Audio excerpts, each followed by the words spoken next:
Hello everyone, welcome to CBL। और ये हमारा पार्ट 2 है फिजियोग्राफी ऑफ इंडिया की।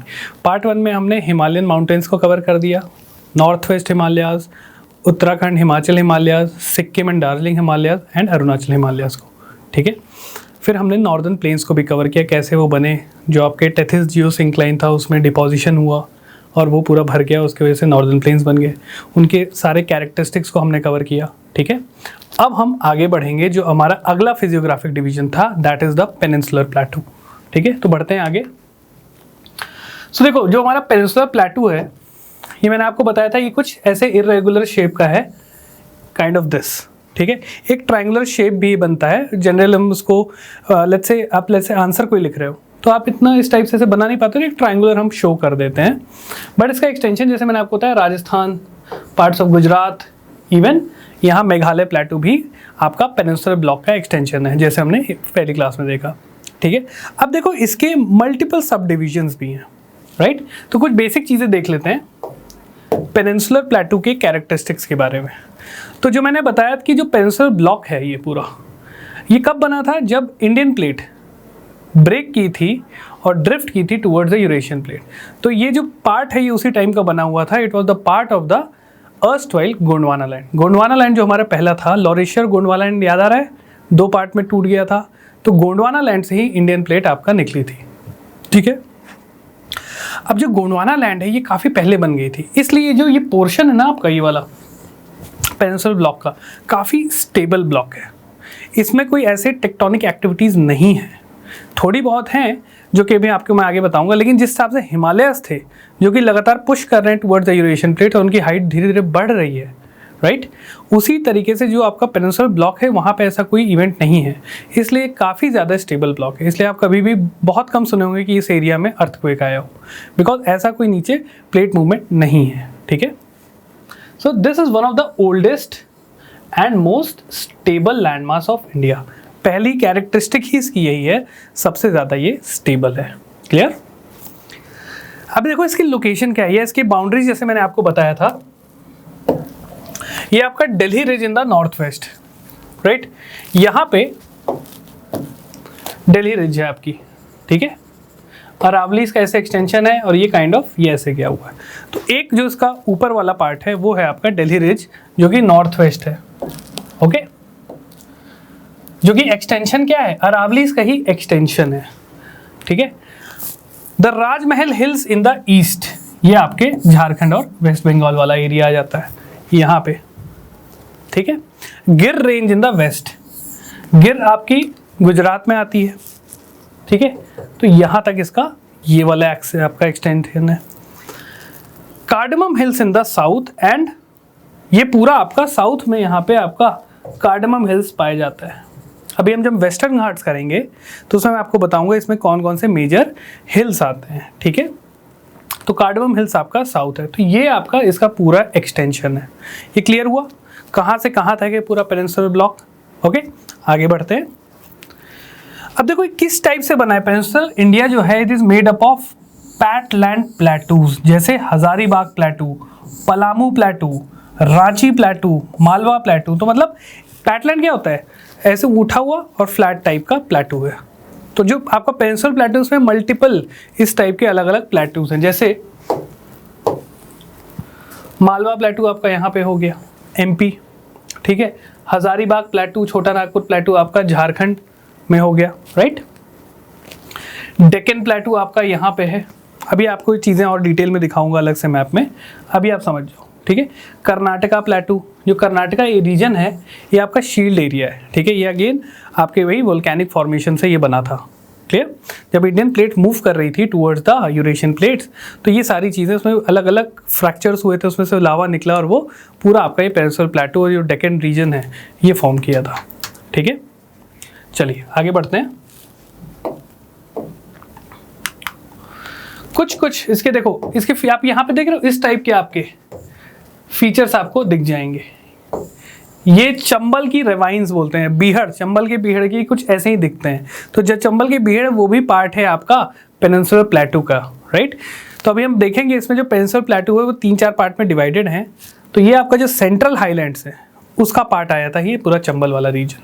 ठीक, ये इस टाइप के आपके पथरीले इलाके हैं। मैंने क्या बताया था, पेनिनसुला जो ब्लॉक है बहुत स्टेबल है, हार्ड एंड रेजिस्टेंट रॉक से बना हुआ है, नीसिक रॉक रहता है। ठीक है, जो वोल्केनिक इरप्शन से मैग्मा जो ऊपर एज अ लावा फ्लो करता है, सॉलिडिफाई होके वो इस टाइप की चीज़ें बनती थी।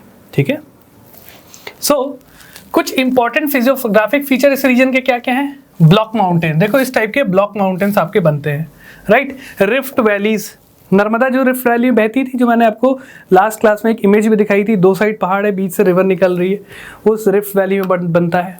ठीक है, रॉकी स्ट्रक्चर्स हैं, हमोकी हिल्स, इस टाइप के हिल्स वगैरह आपको मिलते हैं। ठीक है, तो ये बेसिक फीचर्स हैं इस पेनिनसुलर ब्लॉक के। अगर मैं आपको बोलूँ कि जैसे मैं एक इंसान हूँ, तो मेरे बेसिक फीचर आप क्या बोल सकते हो कि भाई मेरी हाइट कितनी है, मेरा वेट कितना है, मेरा कॉम्प्लेक्शन कैसा है, तो वैसे ही आपका पेनिनसुलर ब्लॉक का कुछ फीचर्स हैं कि कैसे पता चलेगा कि यार पेनिनसुलर ब्लॉक का ही पार्ट है। ठीक है, अगर मैं यहाँ बोल लूँ कि ग्लेशियर्स पाए जाते हैं, जो कि गलत है कि नहीं, वो आपके हिमालयंस के ज़्यादा अच्छे फीचर्स होंगे, राइट। तो ये सब चीज़ें हैं। The northwest part of the plateau has a complex relief of ravines and gorges। तो देखो ये जो पार्ट है ना नॉर्थ वेस्ट वाला यहाँ का, यहीं पे आपके चंबल के बीहड़ है, जिसको रेवाइंस बोला जाता है। बैडलैंड टोपोग्राफी, राइट, क्या बोलते हैं, बैडलैंड्स।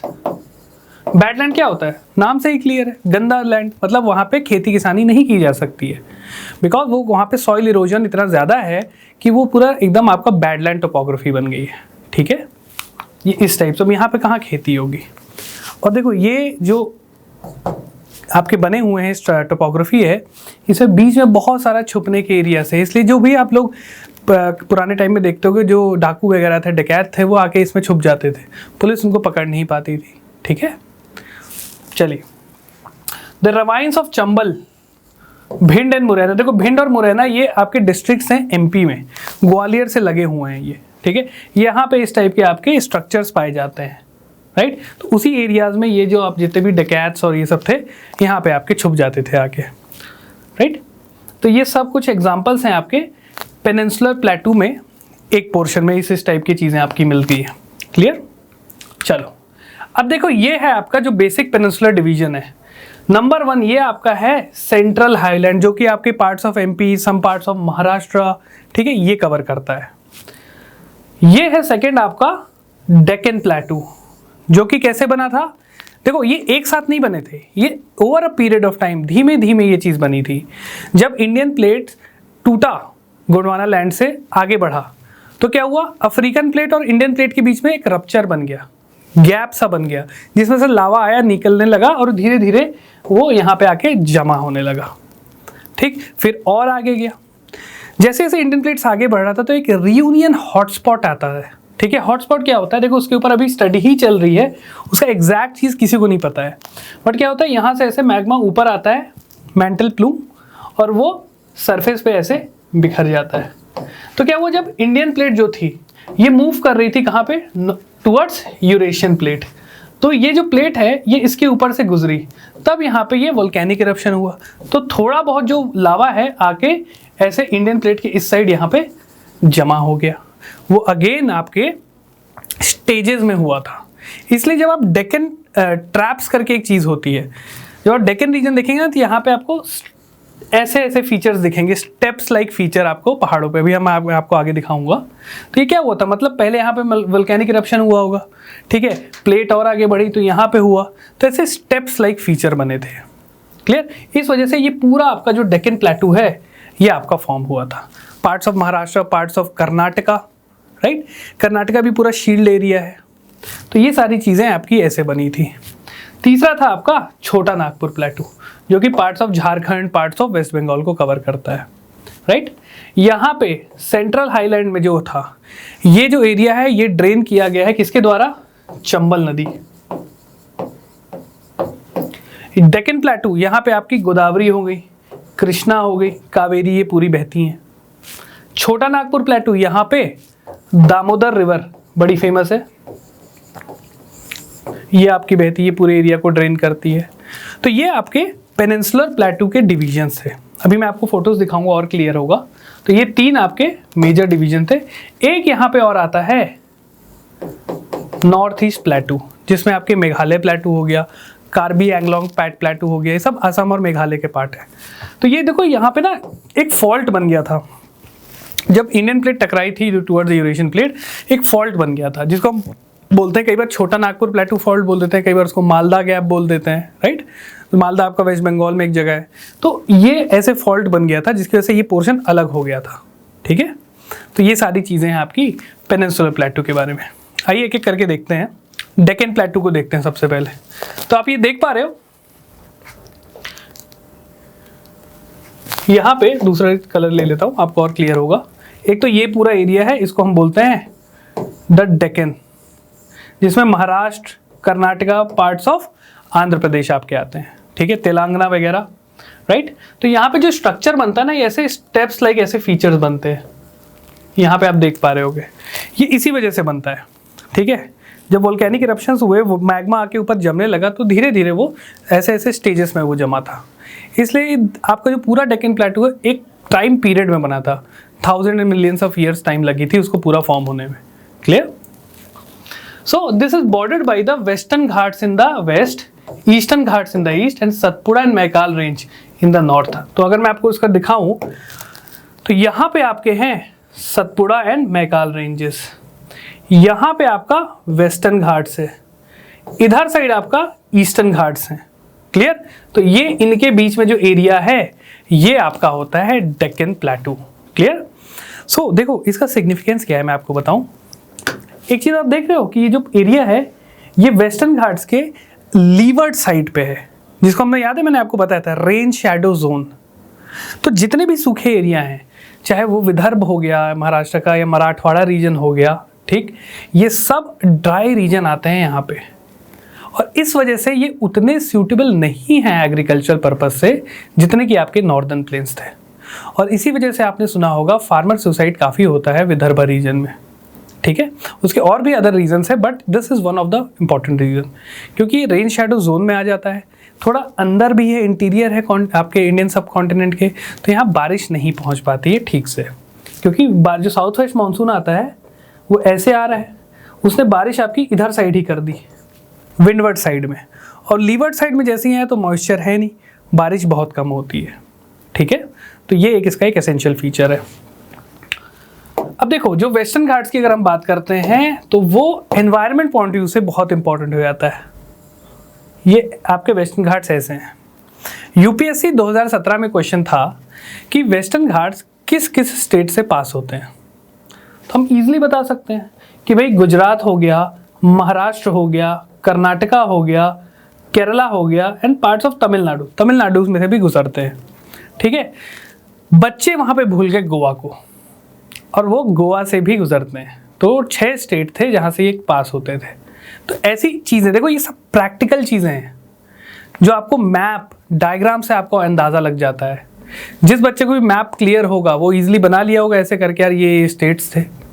बहुत बच्चे वहाँ पे गोवा को मिस किए थे, ठीक है। गोवा को सभी मिस करते हैं, हम सब वहाँ जाना चाहते हैं बट प्लान अक्सर बनते हैं और कैंसिल हो जाते हैं, ठीक है। तो एग्ज़ाम में भी ये बच्चे गोवा को मिस कर गए थे और काफ़ी ज़्यादा यहाँ पे उनकी नंबर भी कटे थे फिर, ठीक है। तो हमें ये नहीं करना है। तो ये चीज़ मैं बोलता हूँ कि इसलिए मैप से सारी चीज़ों को समझ लो। डेक्कन प्लेटू आपको आइडिया लग गया, हाँ यार ये वाला रीजन होता है। अब इस रीजन की अगर मैं बात करूँ तो आप इजीली वहाँ से डिराइव कर सकते हो कि यार ये सूखा रीजन है, थोड़ा पथरीला रीजन है, एग्रीकल्चरली उतना फिट नहीं है, बट हाँ इरिगेशन वगैरह अब आ गई है तो थोड़ा वहाँ पे भी चीज़ें वहाँ पे उग जा रही हैं, कॉटन वगैरह। ब्लैक सॉइल रीजन है, क्लियर, महाराष्ट्र। तो ऐसी चीज़ें करनी है। देखो अब जैसे वेस्टर्न घाट्स जो है, जो मैंने बताया वेस्टर्न घाट्स, इनके अलग अलग स्टेट में कुछ नाम दिए गए। जैसे सह्याद्री बोला जाता है महाराष्ट्र में वेस्टर्न घाट्स को सह्याद्री बोला जाता है, ठीक है। नीलगिरी बोला जाता है कर्नाटका और तमिलनाडु में, Nilgiri. Annamalai hills and cardamom hills इनको बोलते हैं केरला में। तो हर स्टेट ने कुछ अपने अपने अलग नाम दिए हुए हैं, ओके। तो इनके कुछ कुछ इंपॉर्टेंट पीक्स आपको याद रखने हैं, ठीक है। तो आपकी आ जाती है यहाँ पे कर्नाटका, केरला और ये तमिलनाडु के बॉर्डर पे नीलगिरी, राइट। नीलगिरी आपको पता है बायोस्फीयर रिजर्व भी है, राइट। तो नीलगिरी हो गया, उसके नीचे फिर आपका आ जाता है अन्नामलाई हिल्स, फिर आपके आ जाते हैं पलनी हिल्स, और फिर आ जाता है आपका कार्डमम हिल्स, ठीक है। एक बहुत इंपॉर्टेंट चीज है जो वेस्टर्न घाट्स की आपको याद रखना है। वेस्टर्न घाट्स में जो पीक्स की हाइट है वो अगर मैं बोलूँ नॉर्थ टू साउथ, अगर आप नॉर्थ से साउथ डायरेक्शन में जा रहे हैं तो जो हाइट है वो पहाड़ों की बढ़ने लगती है। ठीक, तो यहाँ पे दो पीक्स आप ध्यान रखिएगा। जो वेस्टर्न घाट्स की हाईएस्ट पीक है उसको बोलते हैं अनाईमुडी, जो कि आपकी केरला में है। ठीक है, Anaimudi is the highest peak of western Ghats. Second number पे आपकी आती है डोडा बेटा, सेकंड हाईएस्ट पीक आपकी डोडा बेटा है। राइट, तो ये आपको ध्यान रखना और यहाँ पे इसका सीक्वेंस भी याद रखना। कुछ हिल्स के जैसे मैंने बताया Nilgiri, Annamalai hills, Palani hills, cardamom hills. Right, ये इसका सीक्वेंस जरूर याद रखना। ओके, चलिए आगे बढ़ते हैं। तो इन वेस्टर्न घाट से बहुत सारी पेनिनसुलर रिवर्स का ओरिजिन भी है, जैसे गोदावरी, वो आपकी नासिक से ओरिजिनेट करते हुए ऐसे जाती है। क्लियर? कृष्णा रिवर, ठीक है, कृष्णा रिवर भी आपकी वेस्टर्न घाट से ओरिजिनेट करती है और आगे बढ़ती है। सिमिलरली कावेरी, राइट, कावेरी भी आपकी वेस्टर्न घाट से ओरिजिनेट होती है। राइट, तो ये आपके कुछ रिवर्स के भी नाम याद रखने हैं। अभी हम जब ड्रेनेज सिस्टम कराऊंगा वहाँ पे आपको डिटेल में बताएंगे कौन सी रिवर कहाँ से ओरिजिनेट होती है, कौन से उसकी ट्रिब्यूटरीज हैं। तो ये अभी आपको ध्यान दे रखना है। मल्टीपल रिवर सोर्सेज, ये ईस्ट फ्लोइंग रिवर है। ईस्ट फ्लोइंग रिवर ये बे ऑफ बंगाल में जाके मिल रही हैं, बट बहुत सारी ऐसी भी रिवर्स हैं जो आपकी अरेबियन सी में ऐसे जाती हैं, जो कि काफ़ी छोटी होती है, बहुत फास्ट फ्लोइंग रिवर्स होती हैं। राइट, वो आपकी अरेबियन सी साइड भी जाती है, वो भी हम आगे देखेंगे। अभी आपको ये पेनिनसुलर प्लेटू पे फोकस करना है। ठीक है, फिर हम बात करेंगे ईस्टर्न घाट्स की। तो यहाँ पे आपके ईस्टर्न घाट्स रहते हैं ऐसे, डिसकंटिन्यूअस सीरीज रहती है। डिसकंटिन्यूअस सीरीज मैंने आपको क्यों बताया, पहले भी रिवर इसको बहुत ज़्यादा डाइसेक्ट करती हैं, जो भी आपकी गोदावरी कृष्णा ये सब फ्लो करती हैं, ये इसको बीच से डाइसेक्ट कर देती हैं। एक बहुत इंपॉर्टेंट एस्पेक्ट है ईस्टर्न घाट्स का कि इनकी height compare to Western Ghats काफ़ी कम रहती है। ठीक है, इस वजह से यहाँ से जो साउथ वेस्ट मानसून ऐसे आता है, जो बे ऑफ बंगाल ब्रांच रहती है मानसून की दो ब्रांचेस रहती है, एक आपकी अरेबियन सी ब्रांच रहती है, एक आपकी बे ऑफ बंगाल। तो बे ऑफ बंगाल ब्रांच को ये इजीली स्टॉप नहीं कर पाता है, इस वजह से यहाँ पे वो क्रॉस कर जाती हैं उसको। ठीक है, और ये भी काफ़ी ज़्यादा यहाँ पे देखो, महानदी रिवर, गोदावरी रिवर इसको इरोड कर देती हैं। गोदावरी, कृष्णा, कावेरी, यहाँ पे महानदी रिवर है उड़ीसा में, वो इसको इजीली डाइसेक्ट कर देती है, इसलिए डिसकंटिन्यूअस चेन है। राइट, कुछ आपको हिल्स के नाम ज़रूर पता होने चाहिए ईस्टर्न घाट्स के, जैसे आंध्रा में आता है आपका है पल्लकोंडा हिल्स। राइट, वेनुकोंडा हिल्स, यहाँ पे वेनुकोंडा, पलकोंडा, तमिलनाडु में जावड़ी, शेवरॉय, ये सारी चीज़ें आपको नोट्स में भी मिलेंगी। तो ये कुछ हिल्स के नाम है आपको पता होने चाहिए। ठीक है, तिरुपति बालाजी, ठीक है, ये भी इसी हिल्स पे आता है आपका। राइट, नल्ला मल्ला हिल्स हैं। सो नल्ला मल्ला हिल्स, वेलिकोंडा, पलकोंडा, जावड़ी, शेवरॉय, ये इसका सीक्वेंस है नॉर्थ टू साउथ। इस पे क्वेश्चन पूछा जा सकता है कि arrange the following hills from north to south, north से लेके साउथ तक इसको अरेंज करें। तो ये कुछ सीक्वेंस आपको पता होने चाहिए। ऑलराइट, चलिए तो ये देखिए यहीं पे मैंने मेंशन किया है some of the important range, Javadi hills, Palkonda, Nallamala, Mahendragiri. ठीक है, तो महेंद्रगिरी आपकी उड़ीसा में भी है। यहाँ पे तमिलनाडु में भी आपको एक महेंद्रगिरी हिल्स के नाम से मिलेगा।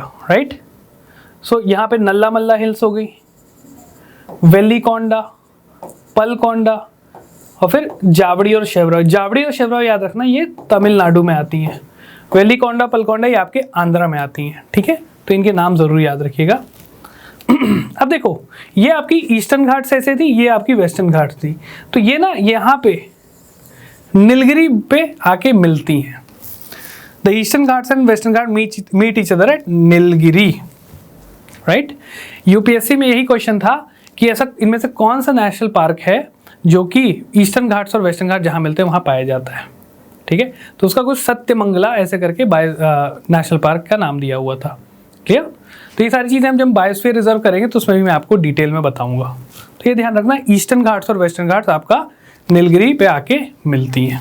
क्लियर, तो ये आपका हो गया वेस्टर्न घाट्स और ईस्टर्न घाट्स के बारे में। सेंट्रल हाईलैंड भी मैंने आपको बता दिया, छोटा नागपुर प्लेटू भी बता दिया जो कि दामोदर रिवर उसको ड्रेन करती है। क्लियर? तो ये सारी चीज़ें थी। अब आइए बात करते हैं थोड़ा सेंट्रल हाईलैंड के बारे में। ये रीजन देख रहे हो आप, मध्य प्रदेश छत्तीसगढ़ का ये वाला portion, right?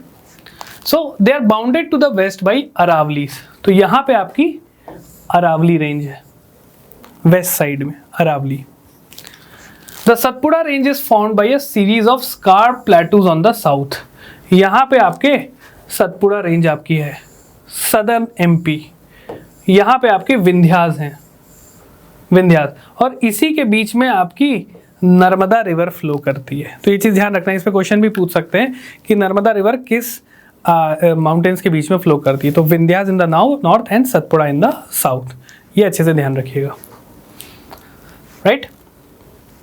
This forms the northern most part of the boundary of the Deccan प्लेटू। जो सेंट्रल हाईलैंड है वो डेक्कन प्लेटू का आप देख रहे हो, ये डेक्कन प्लेटू है, इसका नॉर्दर्न मोस्ट बाउंड्री फॉर्म करते हैं। सिंपल चीज़ है, क्लियर? लोकेशन आपको जरूर ध्यान होनी चाहिए। अब देखो, it is a classic example of relic mountain which are highly denuded and form discontinuous ranges. So यहाँ पे आपके जो भी पहाड़ वगैरह हैं वो हाईली डेन्यूटेड है, हाईली इरोडेड है, क्योंकि पेंसिल ब्लॉक पे बना हुआ था, ठीक है, और वो उसको धीरे, पेंसिल ब्लॉक काफ़ी पुराना भी है, तो वो धीरे धीरे एयर और विंड और आपके रिवर इरोजन की वजह से वो आपका डेन्यूड हो चुका है, इरोड हो चुका है, तो उनकी हाइट ज़्यादा नहीं है। क्लियर? तो ये चीज़ आपकी हो गई कुछ सेंट्रल हाईलैंड्स के बारे में। सेंट्रल हाईलैंड्स में मैंने कौन सी रिवर बताई थी, कौन सी रिवर ड्रेन करती है? चंबल रिवर आपकी इसको ड्रेन करती है। अच्छे से ध्यान रखिएगा, चंबल रिवर ऐसे इंदौर के पास एक जगह है मऊ, वहाँ से ओरिजिन होती है और जाके फाइनली यमुना से मिलती है, यमुना की ट्रिब्यूटरी है, ठीक है। केन, बेतवा ये भी इधर से ही बहती हैं, ठीक है, तो आपको ये ध्यान होना चाहिए। चलिए, the extension of the peninsular plateau can be seen as far as Jaisalmer. Rajasthan मैंने जैसे बताया वो भी पेनिनसुलर ब्लॉक का ही एक्सटेंशन है, जैसलमेर तक। It has been covered by longitudinal sand ridges. जो जैसलमेर में आपको ना इस टाइप के सैंड ड्यून्स दिख जाएंगे। याद आ रहा है लैंड फॉर्म्स में मैंने कराया था, डेजर्ट लैंड फॉर्म्स में पैराबोलिक ड्यून्स, लॉन्गिट्यूडनल जोन्स, तो यही चीज़ है। जैसलमेर भी रेगिस्तान एरिया है, ठीक, वहाँ पे इस टाइप की फीचर्स आपको मिलेंगे। क्लियर? अब देखो, this region has undergone metamorphic processes in its geological history which can be corroborated by the presence of metamorphic rock जैसे मार्बल, स्लेट और नीसिक रॉक। इस एरिया में मार्बल वगैरह भी बहुत पाया जाता है। जो भी कई लोग अपने घर बनवाते हैं वो मार्बल स्पेशली राजस्थान से मंगवाते हैं, बिकॉज यहाँ जो रॉक स्ट्रक्चर है यहाँ पे मेटामॉर्फिज्म हुआ था। याद आ रहा है? Metamorphic rock high pressure and high temperature की वजह से जो आपके सेडिमेंट्री और इग्नियस रॉक है वो कन्वर्ट हो जाते हैं इनटू मेटामॉर्फिक रॉक। क्लियर? तो मार्बल, आपका स्लेट और नीस रॉक, ये सब आपका मेटामॉर्फिक रॉक है, ठीक है, तो ध्यान रखिएगा। तो ये कुछ आपके फीचर्स हो गए सेंट्रल हाईलैंड्स के। अब बात करते हैं नॉर्थ ईस्ट प्लेटू की। तो अगर आप ये देख पा रहे हो यहाँ पे Meghalaya plateau and Karbi Anglong plateau, these all are the extension of आपका पेनिनसुलर ब्लॉक, जैसे मैंने आपको बताया, राइट?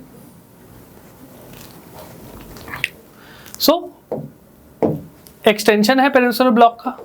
और ये क्या हुआ था यहाँ पे देखो, it is believe that due to force exerted by north east movement of Indian plate. मैंने आपको क्या बताया था, जो लेट्स से ये यूरेशियन प्लेट है, ओके, यूरेशियन प्लेट है,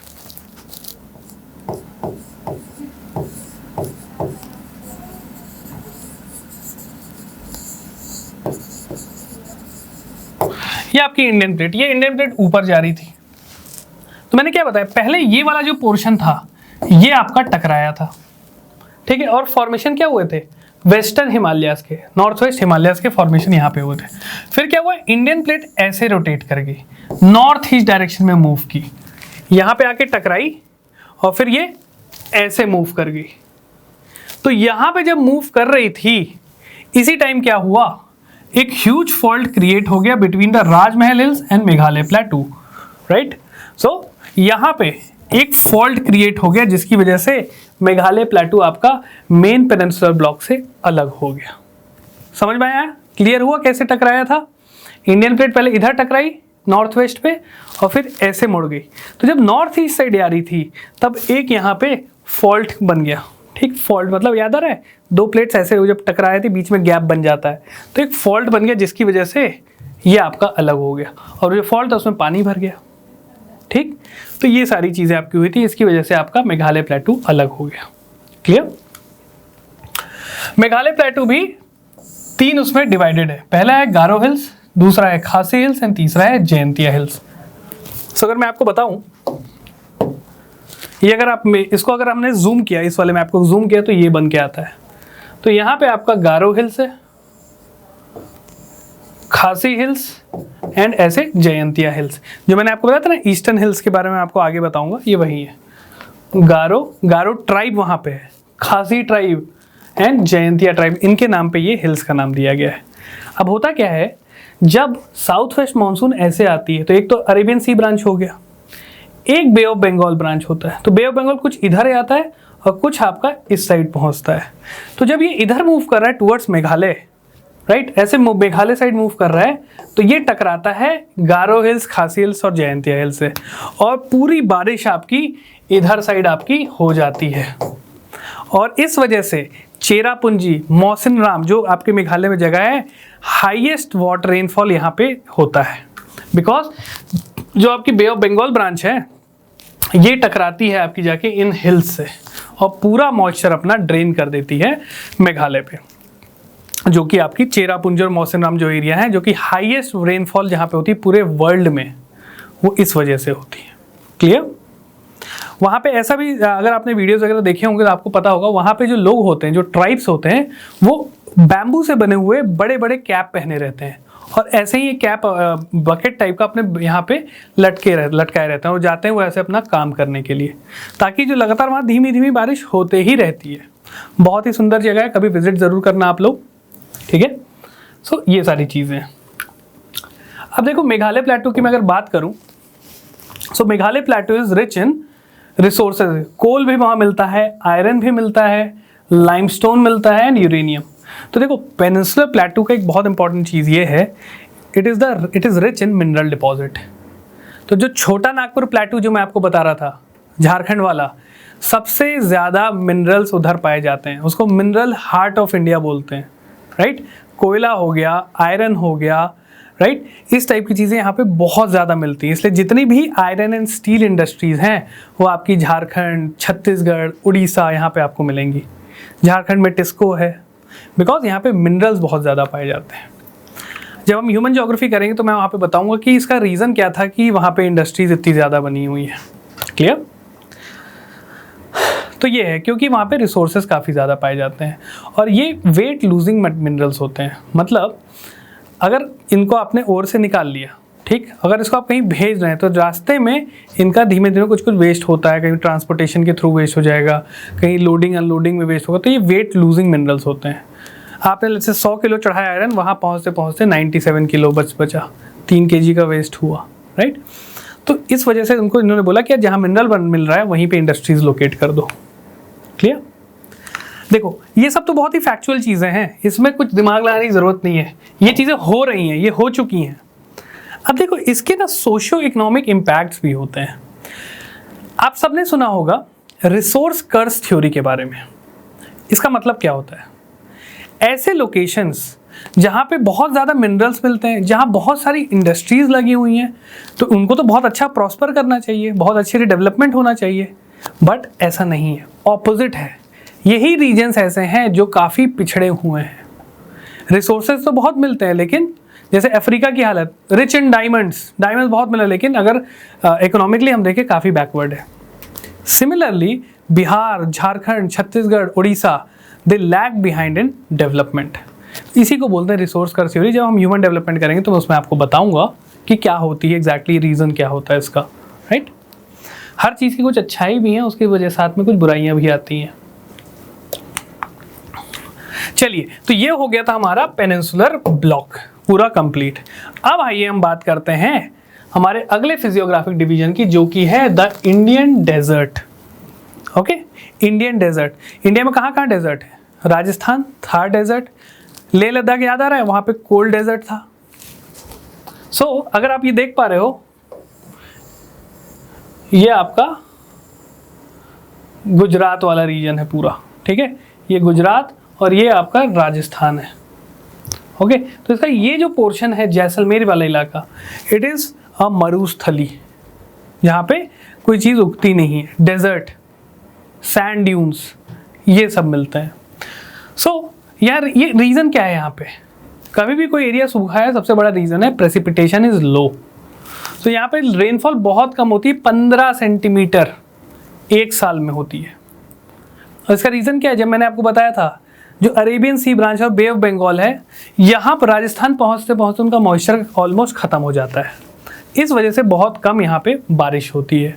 और इसी वजह से यहाँ पे एरिड क्लाइमेट है और लो वेजिटेशन कवर। पानी नहीं होगा तो वेजिटेशन तो बड़ा मुश्किल है। क्लियर? लॉन्गिट्यूडनल ड्यून्स बनते हैं, बर्चन्स, लॉन्गिट्यूडनल ड्यून्स बनते हैं, बर्चन्स आपके बनते हैं, टाइप ऑफ सैंड ड्यून्स है, ठीक है। अब देखो यहाँ पे कौन से रिवर फेमस है, लूनी रिवर। ओके, ये देख रहे हो, यहाँ पे आपका ऐसे अरावली है, यहाँ से लूनी रिवर ऐसे ओरिजिनेट करते हुए आगे बढ़ती है और ये जाके गल्फ ऑफ कच्छ में ये समा जाती है, ठीक है। तो ये सारी चीज़ें, low precipitation and high evaporation make it a water deficit region. बारिश भी कम हो रही है, धूप भी बहुत ज़्यादा पड़ रही है, तो वहाँ इवेपोरेशन भी ज़्यादा है। बारिश कम हो रही है, इवेपोरेशन ज़्यादा होगा तो पानी की कमी ऑब्वियस सी बात है, ठीक है। तो ये ध्यान रखना। There are some streams which disappear.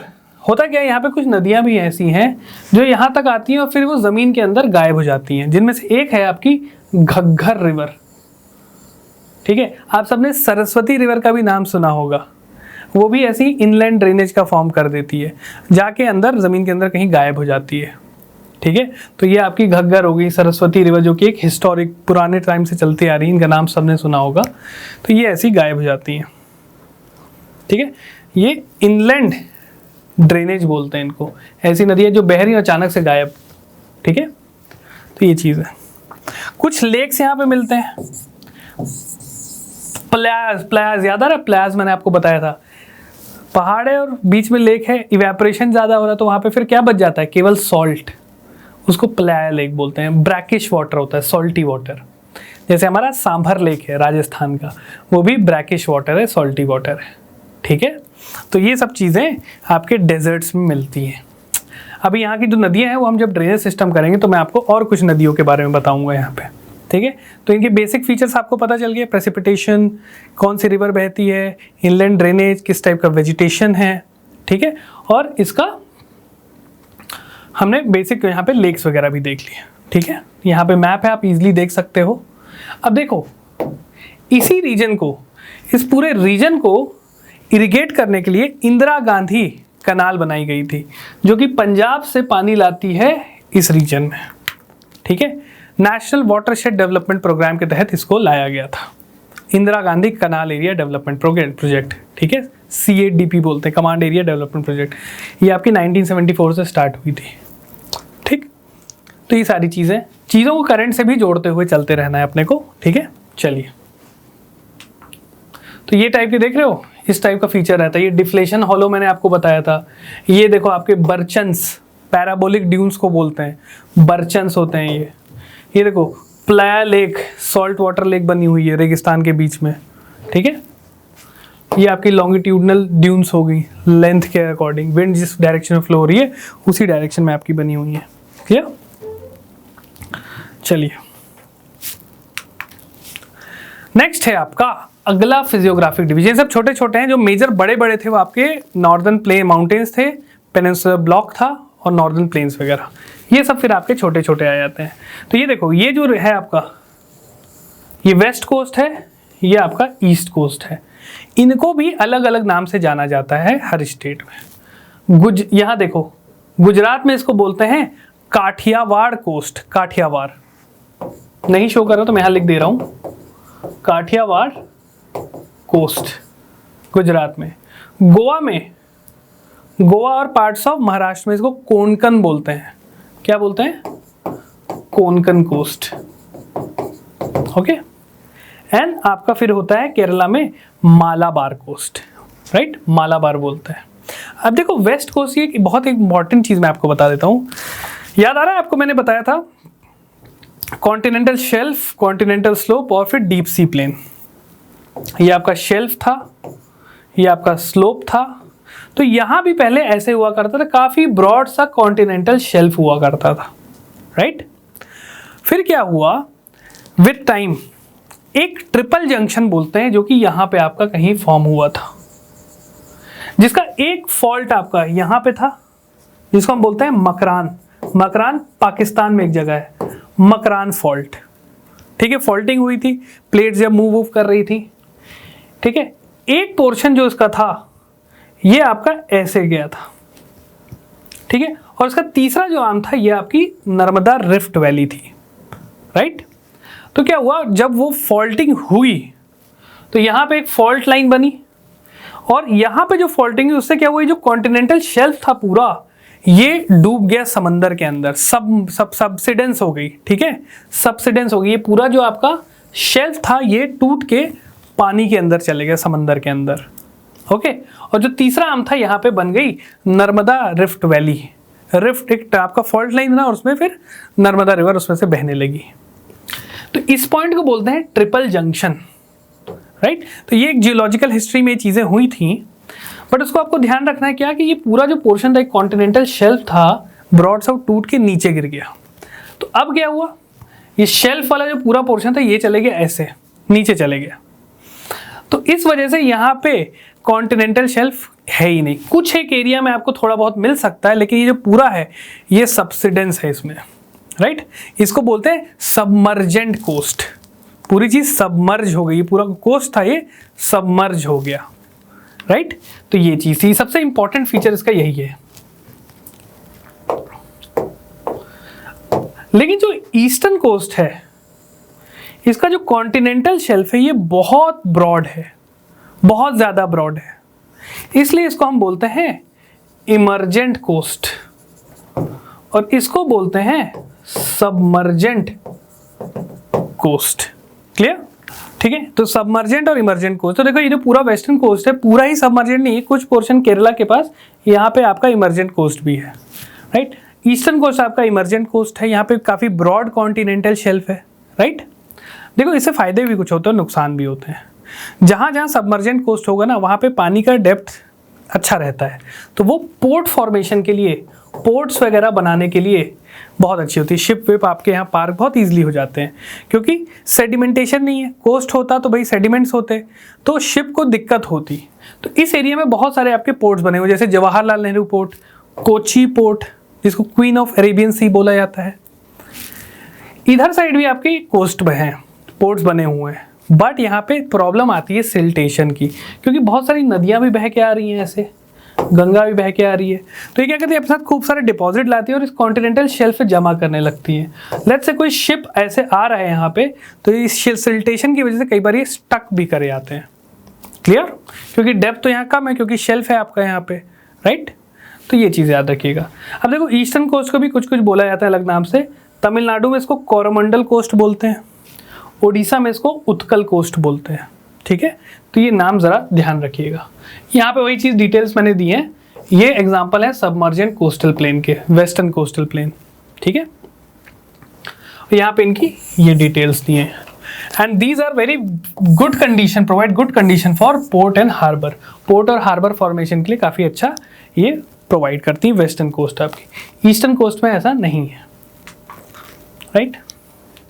सो ये आपके मेजर ज्योग्राफिकल रीजन जो हमने देखे, यहाँ पे यहाँ बहुत अच्छे से देख सकते हो।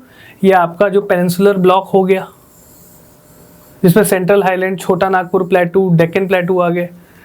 ये आपका ब्लू वाला कोस्ट हो गया, पर्पल वाला, राइट।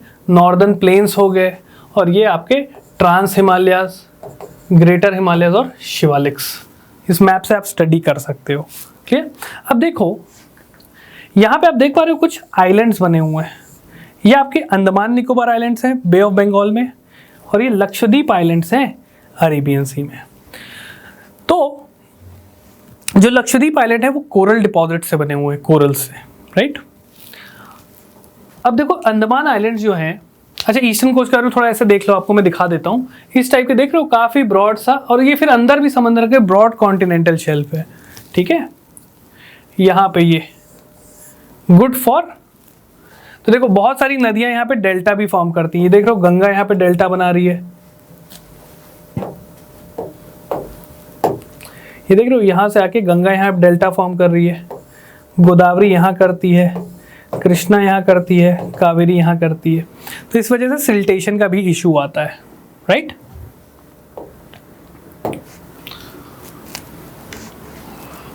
तो ये आपकी सारी रिवर्स हो गई।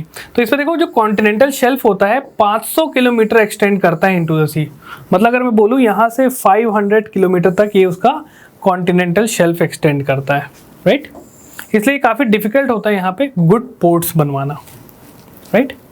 तो ये सारी चीज़ें हो गई आपकी ईस्टर्न कोस्ट और वेस्टर्न कोस्ट की। एक चीज़ मैं आपको इन एडवांस में बता रहा हूँ, जब हम ड्रेनेज करेंगे तो हाँ अगेन एक्सप्लेन करूँगा। एक चीज़ आपको ये ध्यान रखना है, ये जो आपका पेनिनसुलर ब्लॉक है, ये जो पेनिनसुलर ब्लॉक है, इसका जो ओरिएंटेशन है ना, ये वेस्ट साइड से ईस्ट साइड तक टिल्टेड है। मतलब ये कुछ ऐसा है, ये वाला पोर्शन ऊपर है और ये वाला पोर्शन नीचे है। जैसे ये है ना, ये ऐसा है, मतलब ऐसा है, वेस्ट साइड आपका ऊंचा है और ईस्ट साइड नीचे है।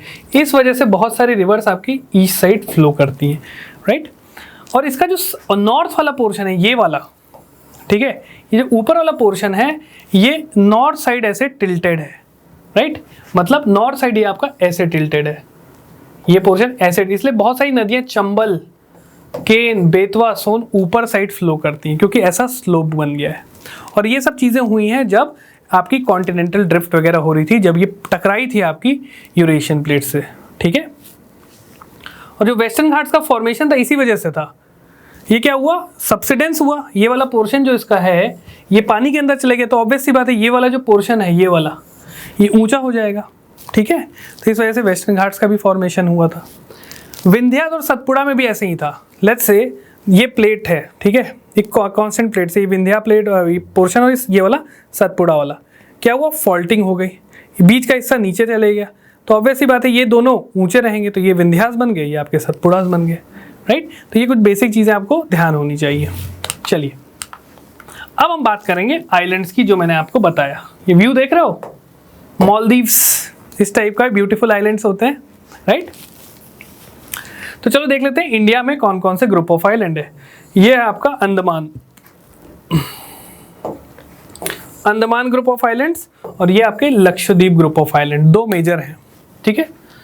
सो बे ऑफ बंगाल में, ये आपका बे ऑफ बंगाल है, और ये आपकी अरेबियन सी है, clear. So bay of Bengal में लगभग 572 आइलैंड एंड आइलेट्स हैं। आइलेट्स छोटा फॉर्म होता है आइलैंड्स का, clear. Sir they are situated रफली between 6 degree north and 14 degree north. 6 और 14 डिग्री इसके बीच में है, और ये इसका लॉन्गिट्यूडनल एक्सटेंट कितना है, 92 degree to 94 degree east, 92 and 94 degree east, latitudinal and longitudinal extent, right. इनके बीच में आपके बसे हैं। और इसमें दो प्रिंसिपल ग्रुप ऑफ आइलेट्स हैं, एक आपका रिची आर्किपेलागो है एंड एक आपका लैब्रिंथ आइलैंड, क्लियर। यहाँ पे ये दो मेजर आइलेट्स हैं इस पूरे आइलैंड के।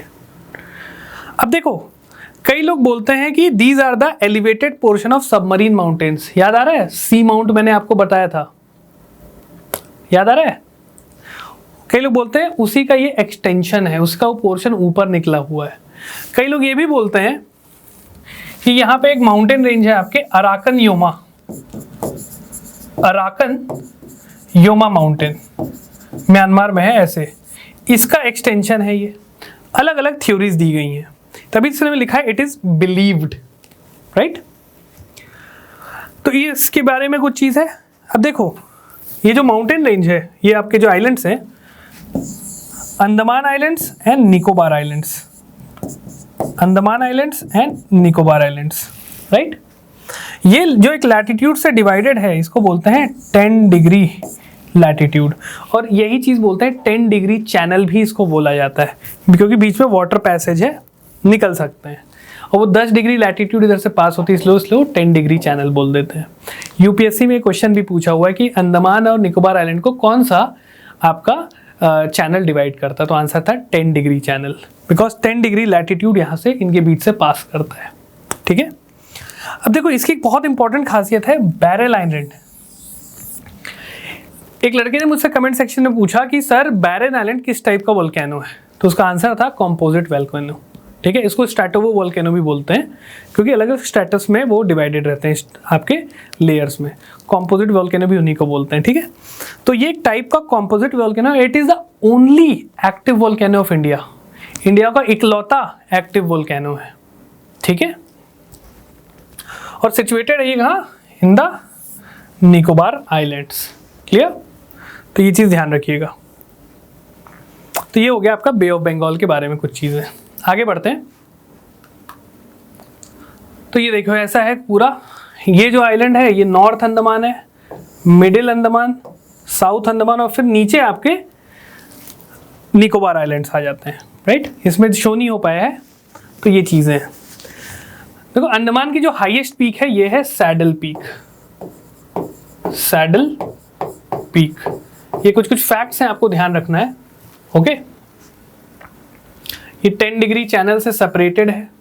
सैडल पीक हो गया, माउंट डियाब्लो हो गया, ये कुछ माउंटेन्स हैं, आपको इनके नाम थोड़े ध्यान रखिए क्योंकि एनसीईआरटी में मेंशन है, पूछे जा सकते हैं कभी भी मैच द फॉलोइंग में। ओके, एक दो चीज़ और याद रखो इसमें, अभी रिसेंटली कुछ आइलैंड्स के नाम बदले गए हैं, जैसे रॉस आइलैंड, रॉस आइलैंड का नाम कर दिया गया है बोस आइलैंड। ठीक है, नील आइलैंड, नील आइलैंड का नाम कर दिया गया है शहीद आइलैंड। ओके, तो ये आपके यहाँ पे अंडमान के ही आइलैंड्स हैं। राइट, आप यहाँ से भी सर्च कर सकते हो, आई थिंक इसमें मेंशन नहीं हो गई। देखो नील आइलैंड यहाँ पे मेंशन्ड है। क्लियर, यहाँ पे नील आइलैंड मेंशन्ड है, तो इसमें आपको रॉस आइलैंड वगैरह भी मिल जाएगा। ठीक है, एक और आइलैंड है, आप लोग मुझे कमेंट सेक्शन में बताएं उसका नाम क्या बनाया गया। हाइवलॉक आइलैंड का आई थिंक नाम चेंज किया गया है, तो एक बार आप लोग देख लेना कौन सा उसमें आइलैंड का नाम चेंज किया गया है। करंट अफेयर से चीज़ों को जोड़ते हुए चलना है। ठीक है, अब देखो अंडमान एंड निकोबार आइलैंड एक और वजह से न्यूज़ में था, आपको यहाँ की ट्राइब्स का पता होना चाहिए, कौन सी मेजर ट्राइब्स यहाँ पे रहती हैं। सो कुछ आपकी जैसे सेंटिनलीज, राइट, बो ट्राइब, राइट, इस टाइप की ट्राइब्स यहाँ पे बसती हैं, और भी बहुत सारी ट्राइब्स, और these tribes are PVTGs, particularly vulnerable tribal groups, मतलब ये ट्राइबल्स में भी और ज़्यादा वल्नरेबल है ये। ठीक है, तो ये यहाँ पे पाए जाते हैं। ठीक, तो ये आप मैप अच्छे से देख सकते हैं, यहाँ पे जो भी मैंने आइलैंड्स के नाम बताया, एक आप बार जो तीसरा आइलैंड है उसका आपको मुझे कमेंट सेक्शन में आप लोग बता देंगे कौन सा आइलैंड है वो, राइट, जिसका नाम चेंज किया गया है। एक तो रॉस हो गया, एक नील हो गया, एक और आइलैंड है, आप लोग मुझे कमेंट सेक्शन में बताएं उसका नया नाम क्या है वो भी बताइएगा। ठीक है, चलिए अब आता है आपका लक्षद्वीप आइलैंड।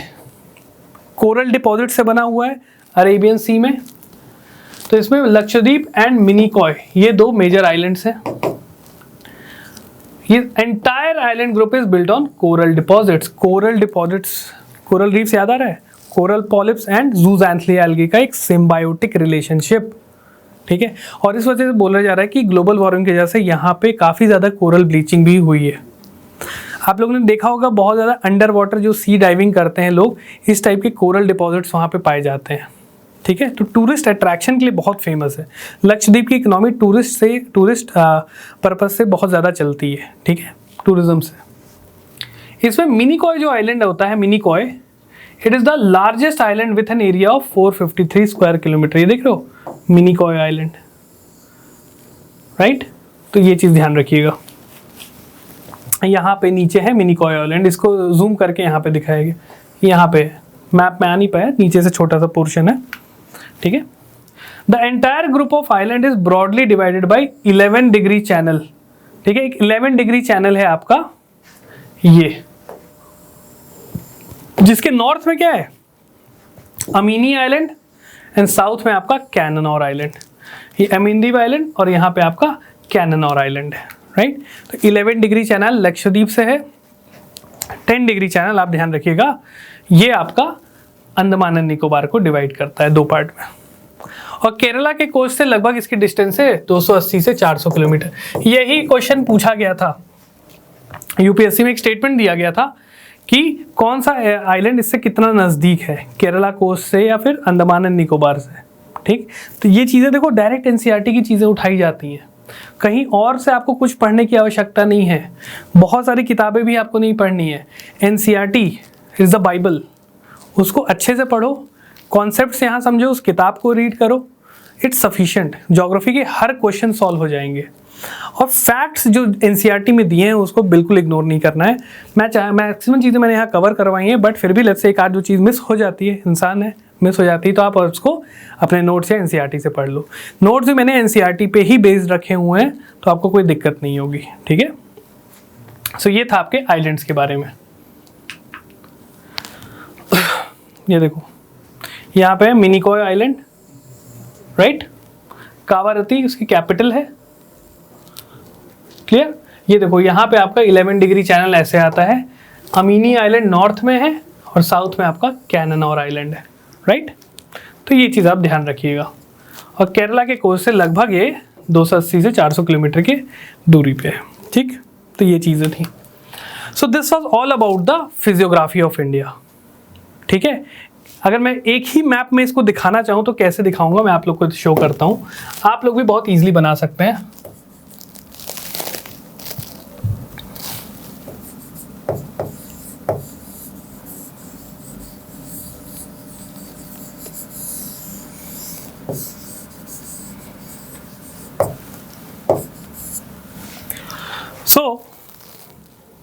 हमने पढ़ा हिमालयस के बारे में, पहला फिजियोग्राफिक डिवीजन।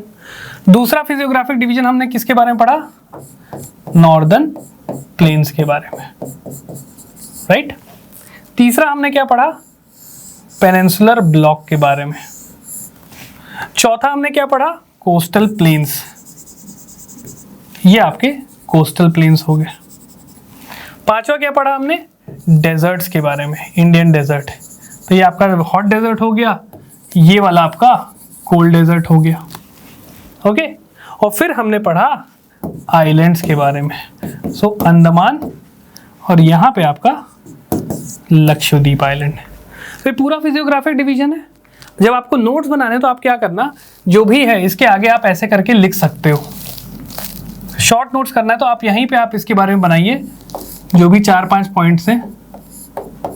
जैसे पैरेलल सीरीज है, इसके आगे 2-3 सीरीज आप बता दो।